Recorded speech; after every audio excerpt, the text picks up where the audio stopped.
নির্মাণাধীন মাদ্রাসার জায়গা নিয়ে বিরোধের তদন্তে গিয়ে এবার হামলার শিকার হয়েছে পুলিশ। নোয়াখালীর কোম্পানিগঞ্জে ইটপাটকেল ও লাঠির আঘাতে থানার পরিদর্শক সহ ৫ পুলিশ সদস্য আহত হয়েছেন। এ ঘটনায় নারীসহ ৭ জনকে গ্রেফতার করেছে পুলিশ। ১১ আগস্ট মঙ্গলবার দুপুরে বসুরহাট পৌরসভার ৯ নম্বর ওয়ার্ডের মওদুদ স্কুল রোড এলাকায় এই ঘটনা ঘটে। পুলিশ জানায়, দারুল ইহসান মাদ্রাসার নির্মাণাধীন ভবনের জায়গা নিয়ে দুপক্ষের বিরোধ চলছে। এ নিয়ে চাঁদা দাবি, প্রাণনাশের হুমকির অভিযোগের তদন্তে ঘটনাস্থলে যায় পুলিশ। বসুন্ধরা ডায়াপেন্ট এখন আরো উন্নত। এই হট এয়ার থ্রো টপশিট দ্রুত শোষণ করে সোনামণিকে দেয় কোমল অনুভূতি।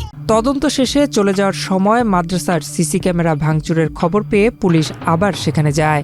এ সময় ভাঙচুরের কারণ জানতে চাইলে পুলিশের ওপর হামলা চালানো হয় বলে অভিযোগ উঠেছে। হামলায় পুলিশের পরিদর্শক মঞ্জুর আহমেদ, এসআই আরিফ মহিউদ্দিন সহ ৫ সদস্য আহত হন। পরে উপজেলা হাসপাতালে চিকিৎসা নেন তারা। ঘটনায় সেমনা খাতুন, বিয়াধুনী, মনোয়ারা, আয়েশা, অজিউল্লাহ, আবু সুফিয়ান ও বোবা জাবেরকে গ্রেফতার করা হয়। তবে গ্রেফতার ব্যক্তিদের স্বজনদের দাবি, পুলিশের সঙ্গে বাকবিতণ্ডার এক পর্যায়ে নারীদের মারধর করা হলে তারা ইটপাটকেল নিক্ষেপ করেন।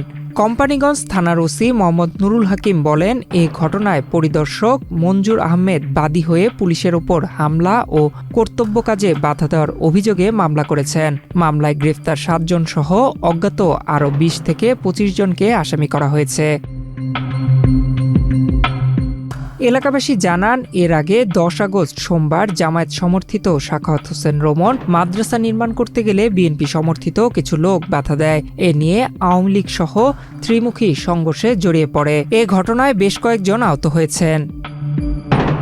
নয়ন বিশ্বাস, বাংলাদেশ প্রতিদিন।